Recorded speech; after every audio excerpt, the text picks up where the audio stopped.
Ainda em pé, abra sua Bíblia em 2 Tessalonicenses capítulo 3 e nós vamos ler dos versículos 6 até o versículo 15.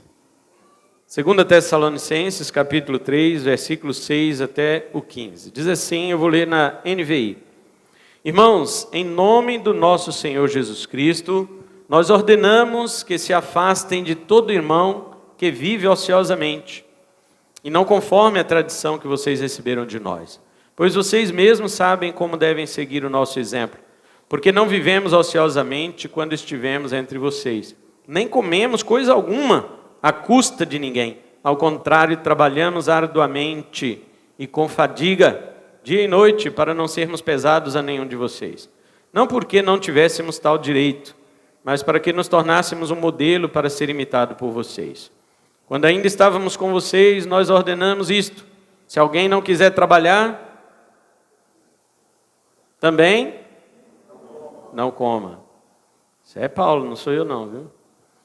Pois ouvimos que alguns de vocês estão ociosos, não trabalham, mas andam se intrometendo na vida dos outros. A tais pessoas ordenamos e exortamos no Senhor Jesus Cristo que trabalhem tranquilamente e comam o seu próprio pão. Quanto a vocês, irmãos, nunca se cansem de fazer o bem. Se alguém desobedecer ao que dizemos nesta carta, marquem-no. Marca lá no Instagram.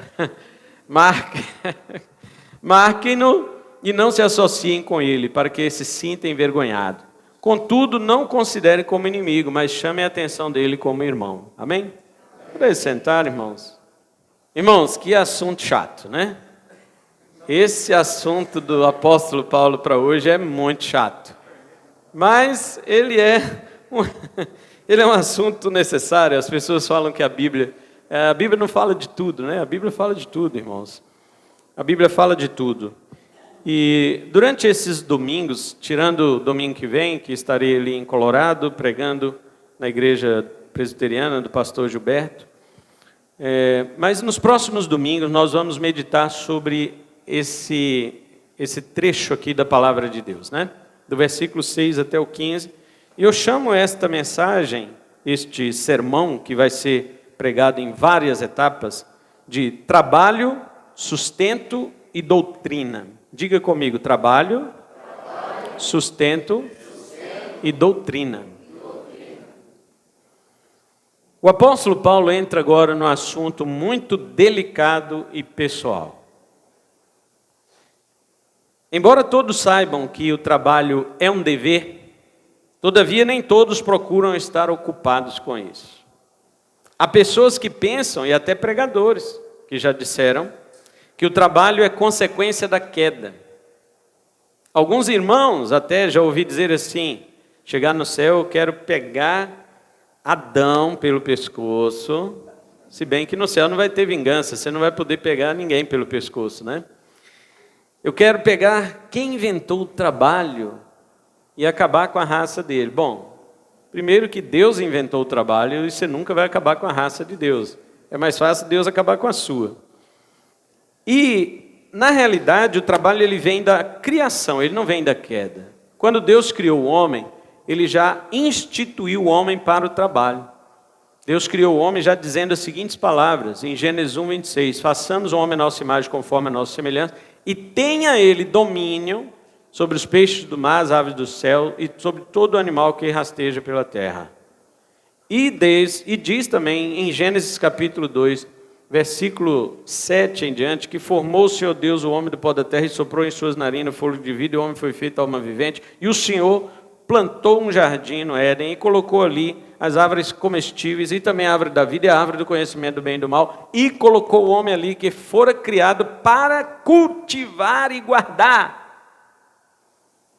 O homem tinha trabalho de cultivar o jardim, de guardar o jardim, de dominar sobre todos os animais na criação de Deus. Isso é trabalho. Então, o homem deve conhecer o autor do trabalho. O autor do trabalho é Deus. Agora, na queda, ou seja, depois do pecado de Adão, o que se agregou ao trabalho foi a fadiga, foi a dificuldade de renda, como diz em Gênesis capítulo 3, que diz assim: a terra te produzirá espinhos e abrolhos. Se não houvesse o pecado, a terra produziria apenas coisas boas para o homem. E ele não precisaria de nada mais a não ser um trabalho feliz, um trabalho compensador. Porém, no pecado, vem espinhos, abrolhos. Atualmente, a síndrome de burnout, que todo mundo já deve ter passado por ela, que é aquele pavor que você tem na hora que você acorda e lembra que tem que ir para o trabalho. É o pavor, esse pânico associado com uma imensa tristeza e rejeição pelo seu trabalho, é o que eles chamam de síndrome de burnout. As pessoas até passam por outras ruas diferentes para ir para o seu trabalho, para ver se dá uma aliviada na mente, porque todo dia seguir aquela mesma trajetória traz para a pessoa essa rejeição pelo trabalho. Isso sim é fruto do pecado, da queda de Adão. Mas o trabalho em si, ele veio de Deus. Deus é um Deus que trabalhou na criação material. Os irmãos conhecem a história da criação, que Deus criou o mundo em 6 dias. E no 7º ele descansou. Deus é um Deus que trabalhou na criação material. E segundo disse Jesus, ele trabalha até agora. João 5,17. Como que Deus trabalha até agora? Porque Deus, irmãos, apesar de não criar nada mais, materialmente falando, ele descansou, significa isso. Não criou nada mais materialmente. Deus continua trabalhando porque Deus não é só o criador do universo. Deus também é o sustentador do universo. Todas as leis físicas, químicas, todas as leis da lógica e da matemática, elas procedem de Deus. Deus é a lógica, Cristo é a lógica. Sem Cristo, todas as coisas não poderiam ser como elas são, não poderiam funcionar como elas funcionam. Os cientistas, alguns deles, ou a maioria deles sendo ateístas, não crendo em Deus, eles usam a lógica de Deus para fazer as suas experiências. Eles usam a matemática, eles usam a química, eles usam a física, eles usam o que nós chamamos de uniformidade da natureza. A natureza tem, a criação de Deus, ela tem uma uniformidade. É garantido que aquilo que aconteceu ontem na natureza vai acontecer amanhã. É garantido não pela ciência, mas pela palavra de Deus. Os cientistas não podem afirmar com 100% de certeza que o sol vai nascer amanhã. Não podem. Porque a ciência, ela só trabalha com experimento. E ninguém ainda experimentou o sol nascendo amanhã. Mas a palavra de Deus, ela garante, em Gênesis 8, 22 e 23, o Senhor Deus, ele diz, depois que ele destruiu o mundo com o dilúvio, Deus afirmou dizendo, não faltará dia nem noite, inverno e nem calor, todas as estações estão estabelecidas. A Bíblia declara o futuro. E porque Deus falou, então todos os dias nasce o sol, sem falhar. Até o dia em que, obviamente, Deus decretar a vinda do Senhor Jesus. E quando ele voltar nas nuvens do céu com poder e grande glória, então a Bíblia diz, o sol se escurecerá, está vendo? Ele não vai nascer mais. O sol se escurecerá, a lua não dará sua luz, e as estrelas cairão do firmamento, e todas as potências do céu serão abaladas. É isso que a Bíblia diz. Então o cientista, ele pode trabalhar com previsão? Pode trabalhar com previsão por quê? Justamente por causa da uniformidade da natureza. Ele sabe de algumas regras, de algumas leis da física, ele sabe disso, e baseado nessas leis, ele faz previsões, ele calcula hipóteses para as suas experiências, e quando dá aquele resultado esperado, forma-se uma teoria. É assim que a ciência trabalha.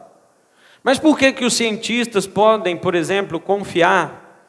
Por que eles podem ter confiabilidade nas reações de algumas moléculas? Porque estas reações, elas sempre são as mesmas dadas as mesmas circunstâncias e locais. Por causa disso, é que eles sabem que dará o mesmo resultado. Agora, se Deus não controlasse o universo, se tudo fosse aleatório, que garantia o cientista teria de que amanhã aconteceria um movimento das moléculas sob a mesma circunstância e local, da mesma forma? Como ele saberia? Ele não poderia saber. Ele não poderia. Ele só sabe porque aquilo se repete. Ele só sabe por causa das experiências que já foram feitas.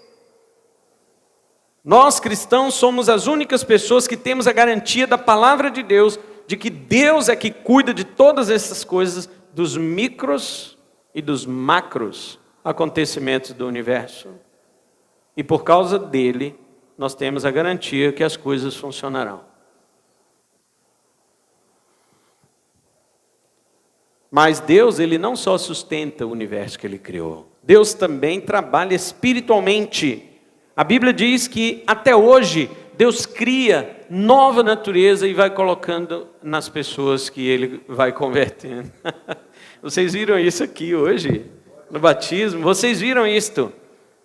Pessoas que Deus colocou nova natureza dentro delas. E essas pessoas foram transformadas pelo poder do Evangelho. A Bíblia diz que isso é criação de Deus. Efésios 4, 24. O novo homem, que é a nova natureza, Paulo diz que é criado segundo Deus em perfeita retidão e justiça procedentes da verdade. Quem cria é Deus. As pessoas acham que ser crente é trocar de religião. Nada mais enganoso do que esse pensamento seu. Ser crente, em primeiro lugar, é receber uma nova natureza, diferente desta que você tem.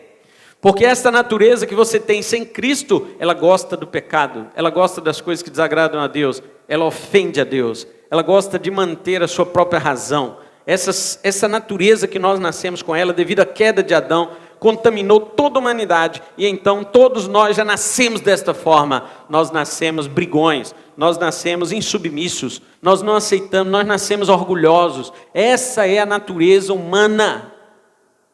Agora, ser crente não é mudar de religião, não. Ser crente é receber uma nova natureza que vem do alto. Ser crente é nascer de novo. Foi o que Jesus falou para o mestre rabino Nicodemos.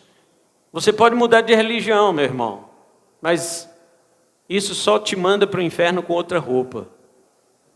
Mas se você nascer de novo, você entrará no reino dos céus. Jesus falou, todo aquele que não nascer da água do Espírito não pode entrar no reino dos céus. Mas aquele que nasce da água do Espírito, ele pode. Por que ele pode? Porque é exatamente desse reino que ele recebeu essa natureza. Ele é de lá. Quando você nasce de sua mãe, você é daqui, você é da terra. Mas quando você nasce do Pai, com P maiúsculo, então você é do céu.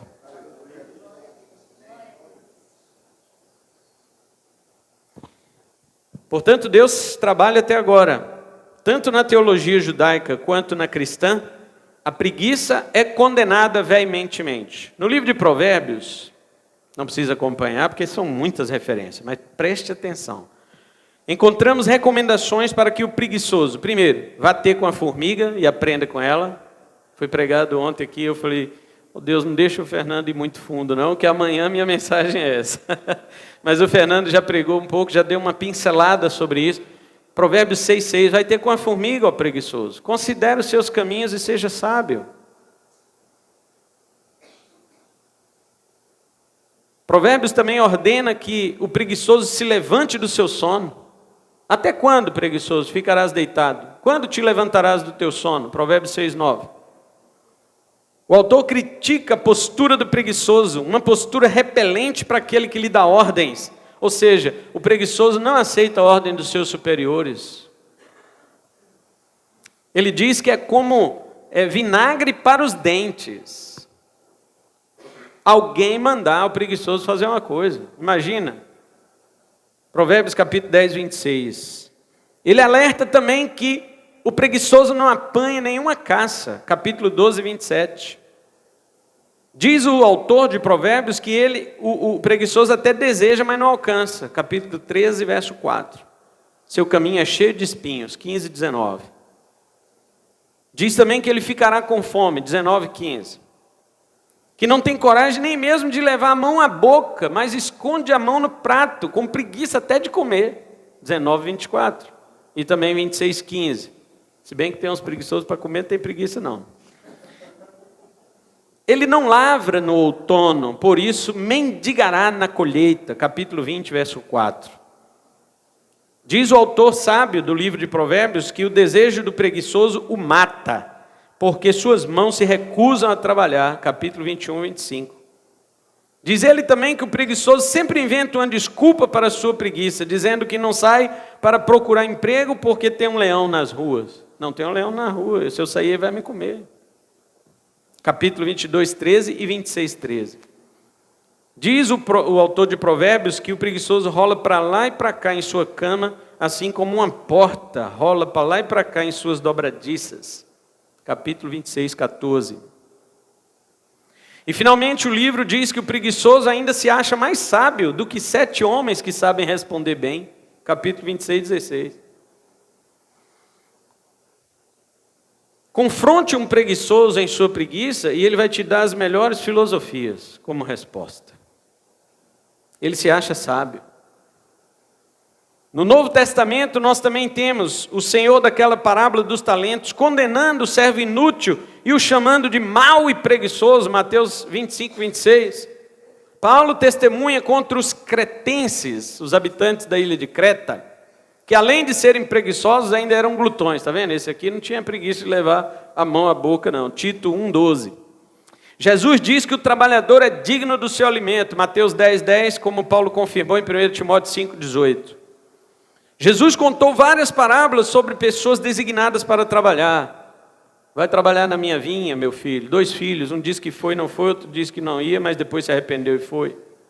Trabalhadores que haviam de prestar conta dos talentos. Outros trabalhadores que tinham a vinha para prestar contas ao seu Senhor quando ele voltasse e assim por diante.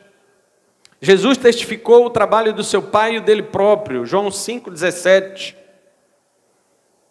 Jesus ordenou o trabalho espiritual acima de tudo. Quando as pessoas procuraram Jesus para comer pão e peixe multiplicado, ele falou, não trabalhem pela comida que perece, mas pela que permanece. Olha, Jesus não está dizendo para você não trabalhar pelo seu pão material. Mas ele está dizendo que a preferência na sua vida é buscar o pão espiritual. Porque agora cai em outro erro.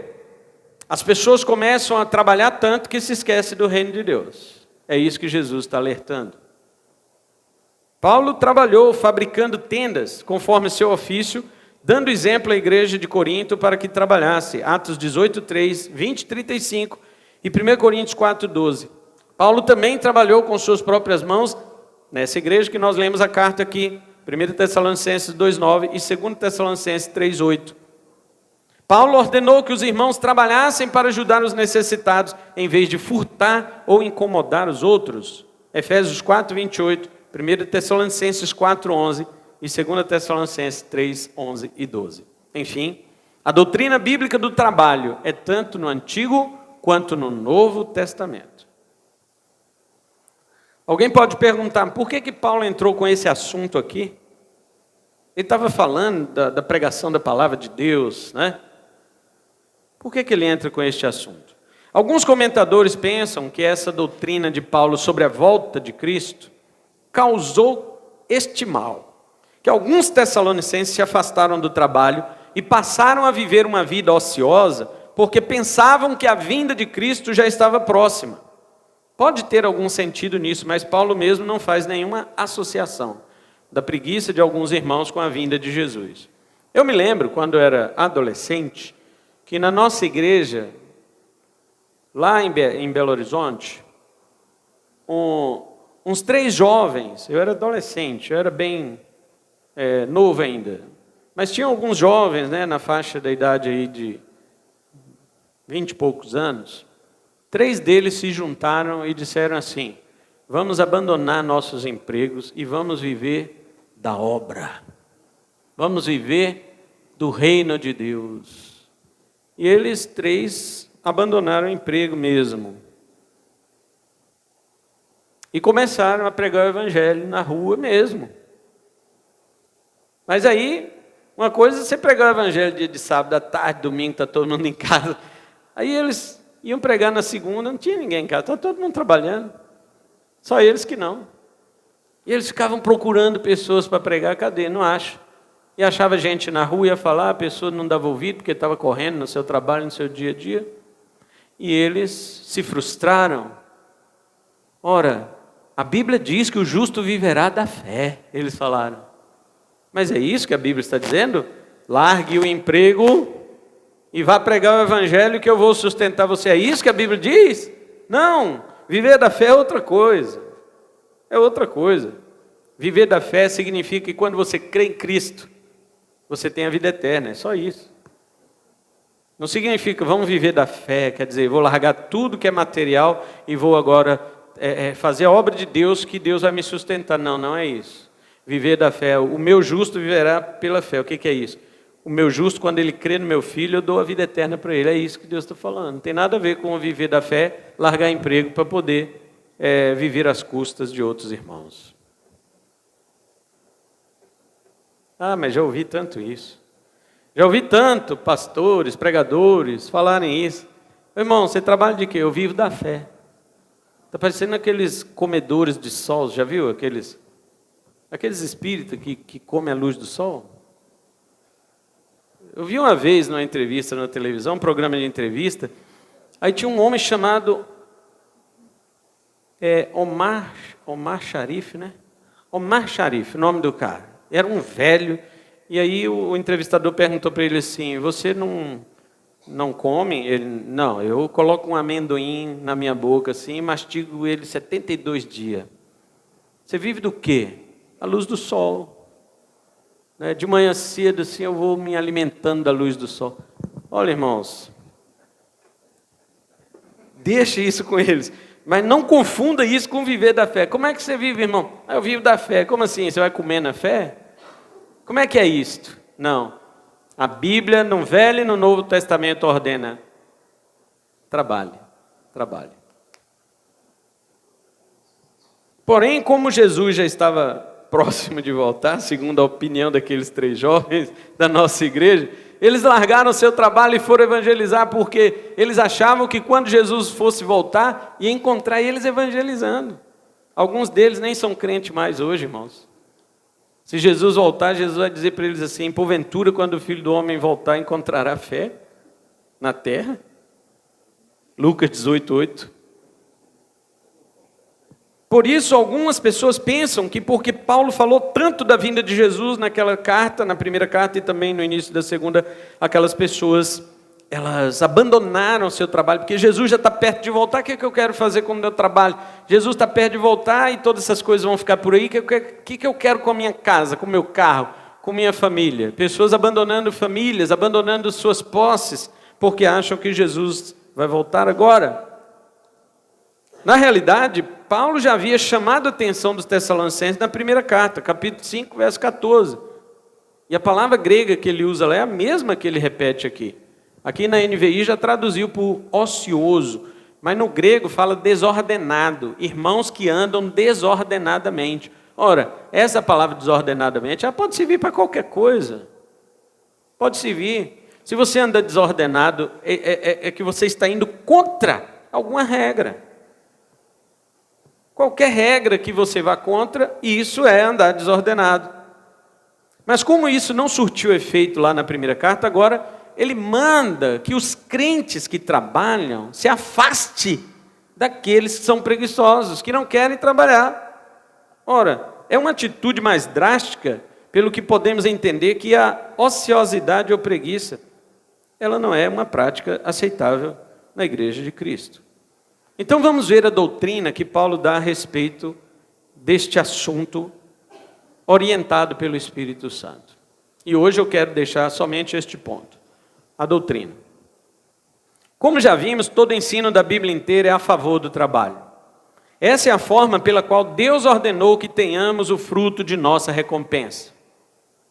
Quanto a isso, temos algumas coisas a dizer. E a primeira coisa que eu quero dizer, me permita os irmãos, por favor, é bem condizente com o tempo atual. Eu vou falar sobre jogos. Jogos. Os irmãos sabem que seria um escândalo um cristão entrar num cassino ou fazer apostas num jogo de azar em casas lotéricas. Os irmãos sabem que seria um escândalo. Antigamente, quando se pagava as contas de luz e água na lotérica, os crentes usavam isso para fazer o que eles chamam de fezinha, né? Fezinha. Eu não sei o que é fezinha. Fezinha é o diminutivo de fé, né? É uma fé pequena. Ou seja, minha fé em Cristo é grande, mas no jogo é pequenininha. Vou fazer uma fezinha. Então, quando algum outro irmão via esse outro irmão na lotérica, falava assim: ô irmão, o que você está fazendo aqui? Está jogando? Não, estou pagando uma conta de água. Então ele mostrava ali uma outra, né? Mas antes de pagar contas de água e luz na lotérica, a lotérica só servia para jogos, então o crente nem entrava lá. Cassinos então, casa de jogos então, cristãos não entravam, porque aquilo causava um mau testemunho perante a sociedade, não é mesmo? Depois que houve essa mistura aí, acaba que os crentes aproveitavam para pagar a sua conta de luz e fazer, como eles diziam, uma fezinha. Mas a modernidade trouxe essas coisas para nossas mãos. Sim ou não? Antigamente também era um escândalo um cristão entrar num cinema pornográfico ou numa casa de prostituição. Quem visse ia falar: mas fulano não é crente, o que ele está fazendo ali? Mas estas coisas também vieram às nossas mãos com toda facilidade pela tecnologia. Hoje você joga um cassino dentro da sua casa, com um aparelho na sua mão. Hoje você assiste filmes proibidos pelo celular, na sua mão. Você não precisa mais sair, você não precisa provocar um escândalo externo para pessoas que estão olhando você, porque dentro de sua casa você acha que ninguém está te olhando. E então você faz as mesmas coisas como aqueles outros crentes que faziam antigamente de uma forma pública. Da mesma forma que o pecado pornográfico continua sendo um pecado, mesmo estando em nossa individualidade. Preste atenção. Assim também continua sendo pecado a aposta em jogos de azar, mesmo estando em seu celular. Portanto, se você é adepto dos jogos de azar no celular, você também deveria achar normal um cristão entrar num cassino e ali gastar todo o seu salário, procurando obter lucros que não venham do seu trabalho. Preste atenção, igreja.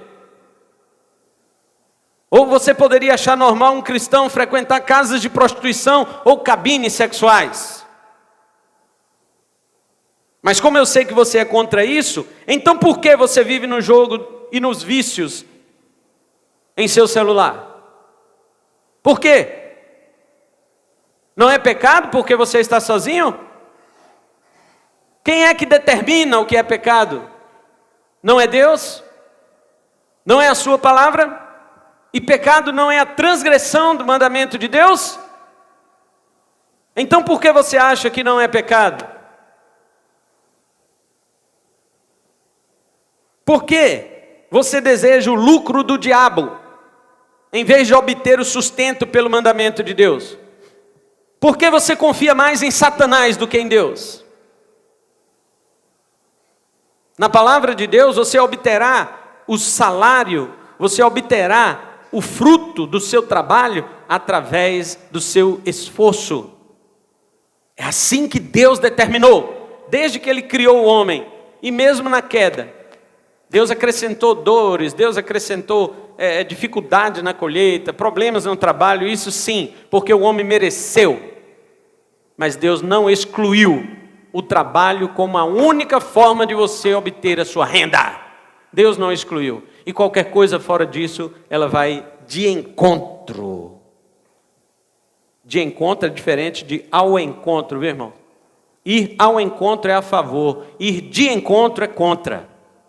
Essas coisas vão de encontro ao mandamento celestial. E mostram para você, e você deveria saber disso, que você está confiando na sugestão diabólica, como Eva confiou na sugestão do diabo no jardim do Éden. Em vez de confiar em Deus, ela confiou na serpente.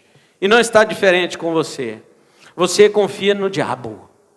Você confia na sugestão diabólica, que você pode fazer um jogo e ganhar tanto, e depois apostar aquele tanto e ganhar mais tanto, e o diabo vai te iludindo, brincando com você como um boneco. E eu dou risada, porque crente, ele já deveria saber que ele é sustentado por Deus através do meio do seu trabalho. E não do diabo com sugestões de roubar, de minar o teu dinheiro em cima de jogos. Depois fala mal de dízimo, dá dízimo na igreja. O cara dá o salário inteiro em jogos e fala mal de quem dá 10% na igreja.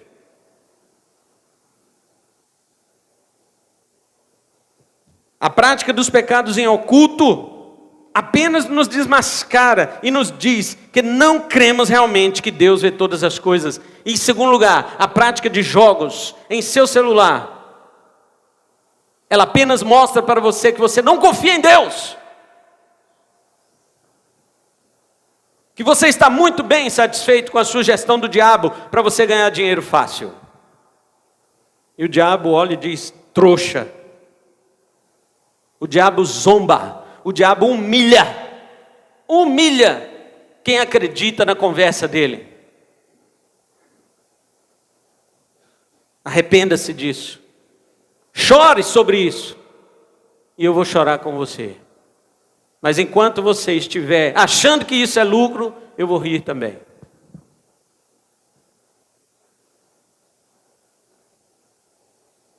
Nós falamos sobre isso, que Deus vê todas as coisas, mas nós não cremos realmente. Você crê realmente que Deus vê todas as coisas? Como é seu comportamento então quando você está longe dos olhares de outras pessoas que sabem quem é você? Como é? Você realmente trata todas as pessoas igualmente? Você realmente trata as pessoas igualmente? Querido irmão, homem, macho, sexo masculino, você trata uma mulher longe da sua esposa igual você trata aquela mulher na frente da sua esposa?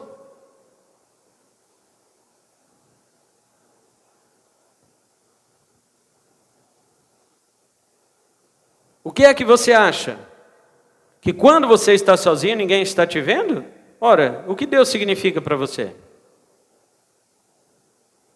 Então, seja ganhando muito ou perdendo tudo no jogo, que é o mais provável, isso vem do diabo. E vem também, sabe do quê? Não vou culpar só o diabo não, senão daqui a pouco ele vai chorar. Tudo é eu. Eu vou dizer que isso é culpa da sua carne, que já ficou em cativeiro. Sua carne já ficou escravizada pelo vício. O vício do jogo.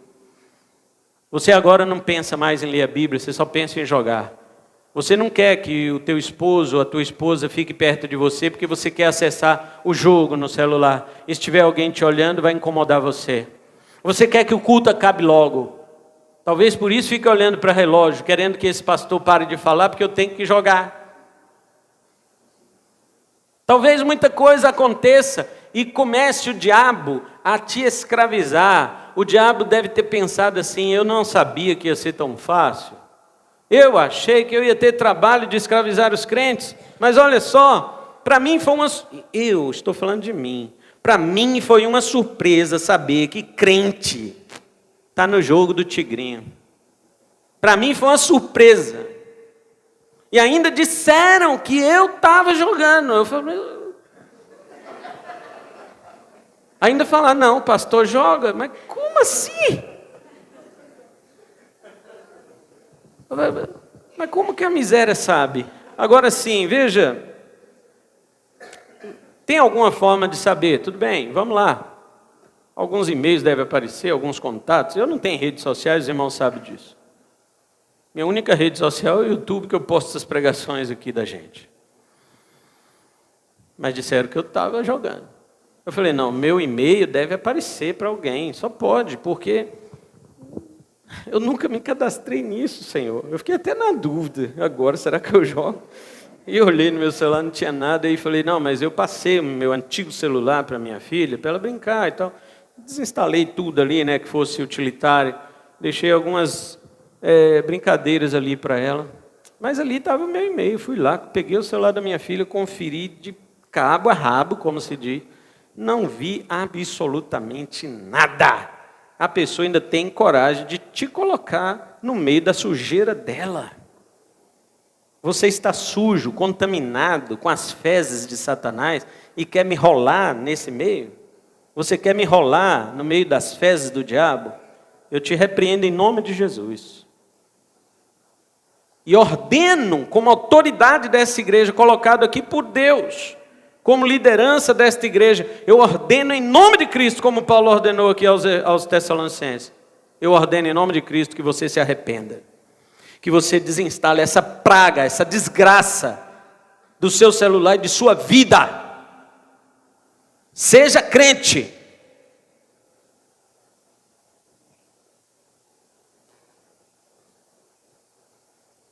Mesmo que o resultado final venha de Deus, pastor, mas a Bíblia fala que a sorte se lança no regaço, mas do Senhor procede toda decisão. Provérbios 16, 33. É verdade. Você vai fazer o joguinho, tec, rola tudo lá.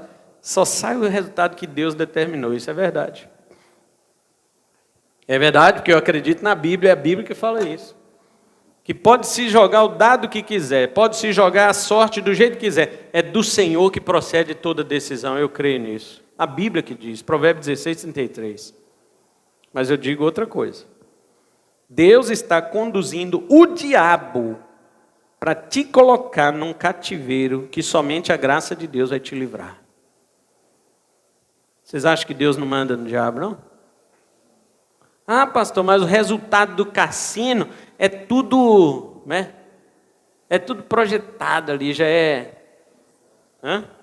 manipulado. Os resultados do cassino é tudo manipulado, não interessa. Até a manipulação é Deus. É Deus que coloca.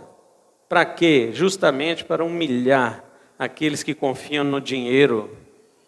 E humilhar depois, julgar depois aqueles que estão manipulando o resultado. Isso não é só em jogo de cassino. Futebol tem isso também. De vez em quando sai na televisão lá as reportagens de um julgamento aí na série D. Ninguém fala da A, né? Porque a A é protegidinha. Os maiores patrocinadores estão na série A, ninguém fala. Mas você acha que não rola nada? E essas bets aí agora, né? Essas novas apostas de jogos. Está envolvendo até jogador, irmão. Está envolvendo até jogador. Você faz uma aposta, essa aposta rendeu muito em cima de um jogador que ele ia tomar um gol, um goleiro, por exemplo. Ele ia tomar um gol, ele realmente sai da bola e a bola entra. Por quê? Porque ele tem fatura também naquelas apostas. Ele sai ganhando dinheiro, não está satisfeito com milhares de reais que eles ganham por mês e ainda querem mixarias de jogos. É como você, crente, que não está satisfeito com o seu salário que Deus te deu e está atrás de 50 centavos desse jogo. Que miséria é essa? Não confia de que Deus lhe sustenta, de que Deus coloca você, seja na prova ou na abundância. Ele disse, eu estou com você, confia em mim. E você quer agora um pãozinho do diabo? Depois diz, estou comendo o pão que o diabo amassou com o rabo. Mas é lógico que está. Pois quando ele te ofereceu, você aceitou. Agora, dependa de Deus mais do que antes. E mais do que este vício que está lhe definhando. Irmãos, eu estou dizendo isto porque muito tempo eu desejo falar sobre isso. Não estou ofendendo ninguém. Pois o Senhor sabe do meu coração, e já conversei com algumas pessoas aqui na igreja, e até uma pessoa me disse, fala pastor, fala, e fala doído. Eu não sei bater igual o Fernando bate colocado. O Fernando bate colocado e ele é suave, né? Todo mundo abraça ele no final. E eu bato e todo mundo sai falando mal de mim. Eu não sei bater, irmão. Agora o Fernando, ele foi pior do que eu ontem. E todo mundo abraçando. Ai, que palavra, meu Deus. Faça isso comigo também, irmão. Me abraça e fala, nossa, que palavra. Então, eu não estou realmente pegando nenhum tipo de pessoa, mas sim que os irmãos mesmo já sabem que há algum tempo queria falar sobre isso, porém, como eu prego expositivamente, ou seja, uma carta inteira, né? E vou pregando versículo por versículo, chegou o momento apropriado devido ao texto que nós lemos. Observe que o mandamento do apóstolo Paulo aqui não é para você que não quer trabalhar, mas para você que trabalha. O mandamento dele é para você que trabalha. Vocês perceberam isto? Verso 6, irmãos, em nome do Senhor Jesus Cristo, nós ordenamos que se afastem de todo irmão que vive ociosamente. Ele está falando dos irmãos que trabalham, para eles. Vocês que trabalham, se afastem dos preguiçosos. Deixe-me falar sobre isto. Ele diz que você que é trabalhador deve se afastar daquele que é desordenado. Esta é a palavra que está no grego, não é ocioso, igual a NVI traduziu, não. Lá está falando desordenado. Todo irmão desordenado, você deve se afastar dele. Se você, por exemplo, empresta dinheiro para quem joga, você é dominado pelo diabo tanto quanto ele. Você empresta dinheiro para quem joga tigrinho? Porque a pessoa acha que vai ganhar e vai te devolver o dinheiro. Ai, me empresta aí vintão. Ainda chama o dinheiro no aumentativo, né? Cenhão, cinquentão, vintão. Me empresta aí porque eu já te devolvo. Ele crê que vai ganhar. E o diabo,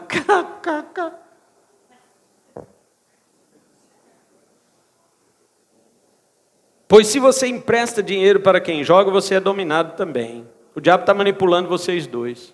Paulo diz o quê? Se afaste, não ajude. Se afaste. Se afaste. Isso vale para o preguiçoso, obviamente. Paulo está falando exatamente para o ocioso, embora a palavra grega não seja ocioso e sim desordenado, mas o contexto deixa claro. Se você dá pão para o preguiçoso, você o incentiva em sua preguiça. Você também responderá diante de Deus por ter desobedecido a palavra do Senhor, quando ela lhe ordenava a se afastar dos tais. Você pensou nisso já? No dia do julgamento, Deus dizer, por que você ajudou os preguiçosos? Por quê?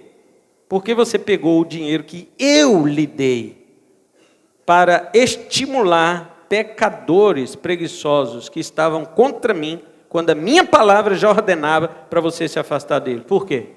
Deus vai cobrar, irmãos. Portanto, arrependa-se também de estar ajudando preguiçoso.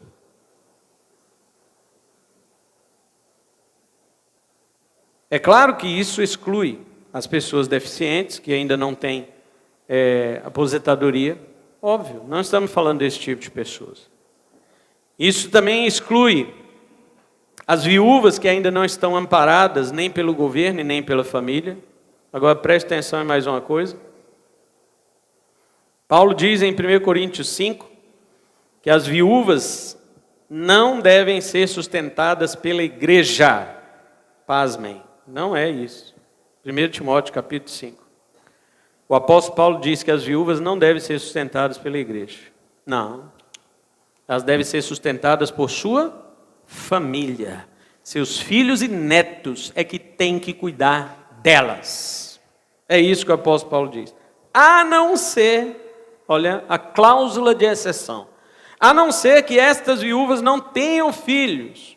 Ou se tiver filhos, que esses filhos sejam rebeldes e incrédulos o suficiente para desobedecer a Bíblia e não sustentar sua mãe ou sua avó. Nesse caso, diz Paulo, a igreja sim, aí ela deve sustentar as viúvas, desde que, ainda tem ressalva, a igreja deve sustentar a viúva desde que estas viúvas também se apliquem a ajudar a igreja e trabalhar na igreja de alguma forma e que também não ande atrás de homem. Ficou andando atrás de homem, atrás de casamento, a igreja não deve sustentar você. A igreja não deve ajudar você, porque se tu está atrás de homem, viúva, tu está querendo um sustento. Então a igreja não vai te sustentar. É isso que Paulo diz. Não sou eu. Aí os incrédulos que não conhecem Bíblia nem nada, vêm para cima de nós falar: não vou na igreja, porque a verdadeira religião é sustentar os órfãos e a viúva. Não sabe nem o que está falando. Sim, é sustentar as viúvas, mas dentro dos padrões da Bíblia. E Paulo ainda diz: viúvas, nada menores do que 60 anos. Nada. Porque de 60 para baixo ainda procura casamento. Eu estou para dizer que tem de 60 acima procurando.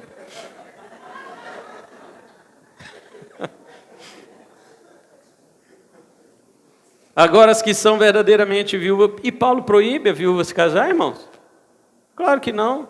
Ele diz às viúvas mais novas: quero que se casem, que constituam filhos, que seja no Senhor. Não é proibido a viúva se casar, não, meu Deus do céu. Pode se casar. Agora, não venha ser um fardo para cima da igreja, a não ser que você não tenha filhos, não tenha amparo, ou que teus filhos sejam rebeldes e desobedientes o suficiente para te deixar abandonada. E então venha para a igreja, trabalhe na igreja, e a igreja é obrigada a te sustentar. Essas são as regras apostólicas para dizer a verdadeira religião é cuidar dos órfãos e das viúvas. E não a besteirada que os incrédulos falam lá fora sem conhecer absolutamente nada da Bíblia. Aliás, quando o incrédulo vem falar um negócio desse comigo, eu falo: você não pode abrir sua boca para falar a palavra de Deus. Não pode.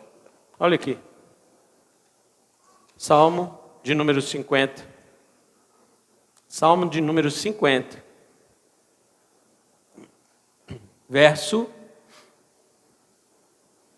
16. Mas ao ímpio Deus diz. Preste atenção, mesmo que você não seja ímpio, preste atenção. Se for, é mais ainda que você tem que prestar atenção.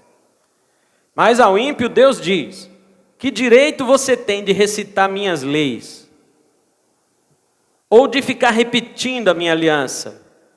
Pois você odeia a minha disciplina e dá as costas para as minhas palavras. Quando o ímpio vem querer me ensinar a Bíblia, eu falo para ele: você tem que ficar caladinho, porque você não tem o direito de repetir a Bíblia, uma vez que você não ama a Deus, você odeia a Deus, você não guarda os seus mandamentos, você não gosta da disciplina do Senhor e você vira as costas para a palavra de Deus. Que direito você tem de abrir a boca e de falar qualquer versículo bíblico? Você não tem direito nenhum. Agora, um cristão, ele pode me ensinar. Um cristão pode me ensinar. Ele pode pegar a palavra de Deus e me dar uma aula. Isso pode. Porque ele teme ao Senhor. Salmo 119, verso 100. Eu sou mais sábio do que os velhos, porque eu guardo os teus mandamentos.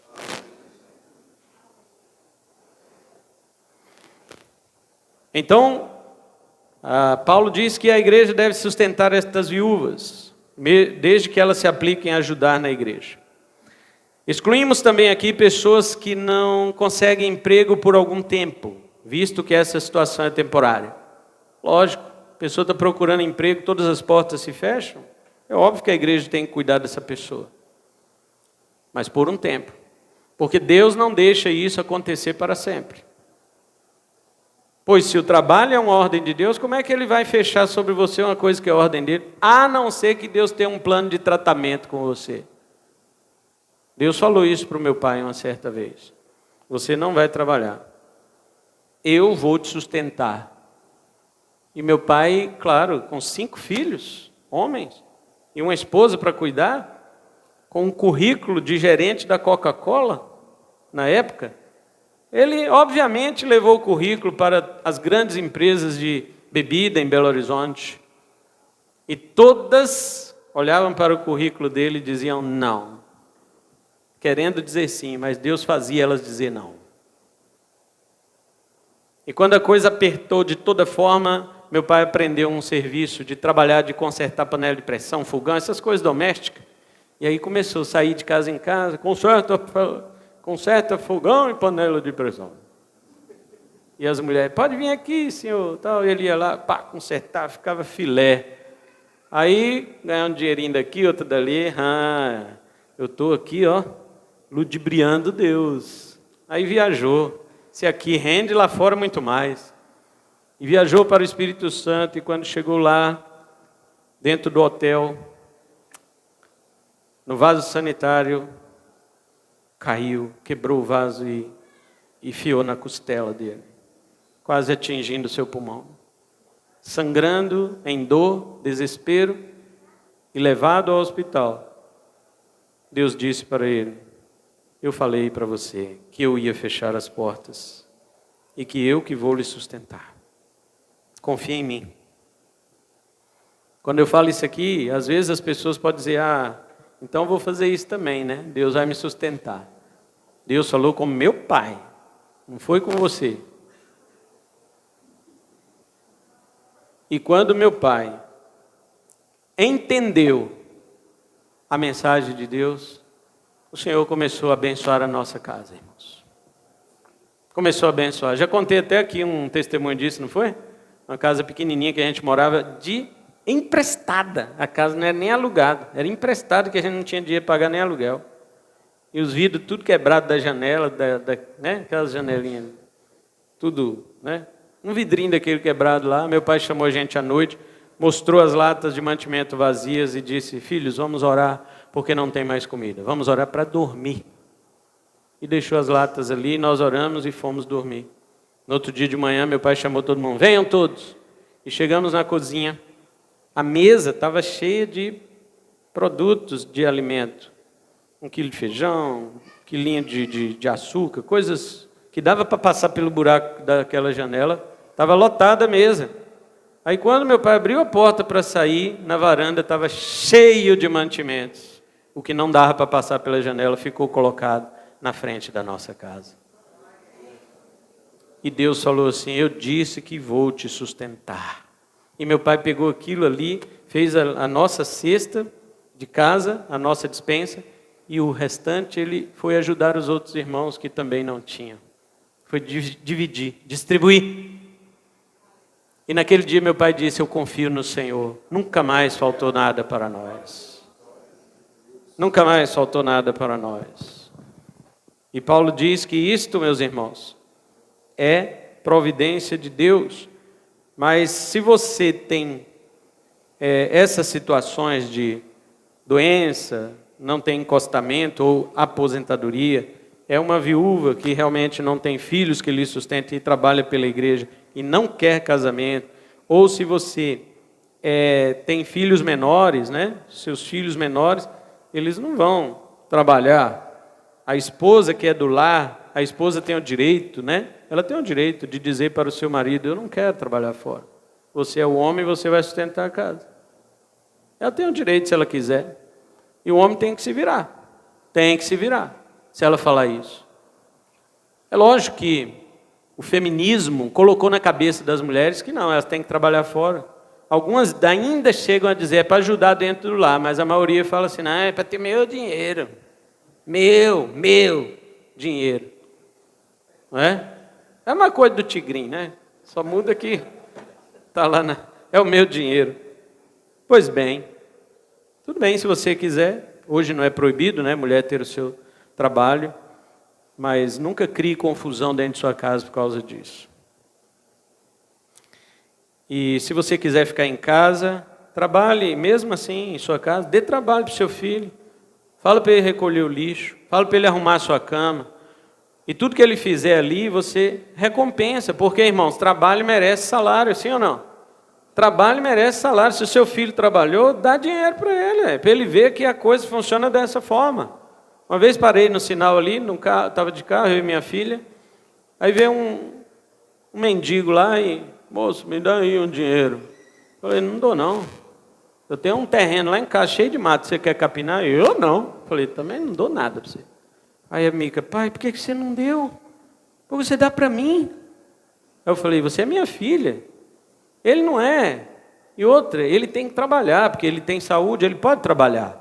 E você fica esperta, que você também vai trabalhar lá em casa. E você também tem que saber que quando você crescer, você vai trabalhar, você vai ter que ganhar seu dinheiro do seu trabalho. É isto, irmãos, que a Bíblia ensina. Bom, eu achei que ia dar para terminar esse ponto só da doutrina, porque semana que Na próxima semana que eu for pregar, eu ia falar do exemplo, o exemplo de Paulo. Mas ficamos por aqui hoje, por causa do nosso horário, né? Dias que nós temos ceia ou batismo, os cultos terminam 9 horas, tá, irmãos? Os irmãos já sabem disso. Mas para os nossos visitantes, obrigado por ter nos ouvido até agora, até este momento. Espero não ter sido enfadonho. O assunto realmente é delicado, mas é assim que a Bíblia trata. E se eu sou crente, eu tenho que concordar com a Bíblia, não é com o mundo, não. Hein? Eu tenho que concordar com a Bíblia. Agora, se eu não quiser concordar com a Bíblia, tudo bem, fecho ela, largo para lá. Nunca mais digo que sou crente, falo, não sou crente não, porque obedecer Bíblia lá é coisa do passado. Aí sim, você pode fazer o que você quiser. Pode não, né? Porque um dia Deus vai te cobrar isso também, né? Então nós vamos, nesta noite, trazer esta palavra, deixar esta palavra para o coração dos irmãos, e você pense bem sobre estas coisas que nós falamos. Amém?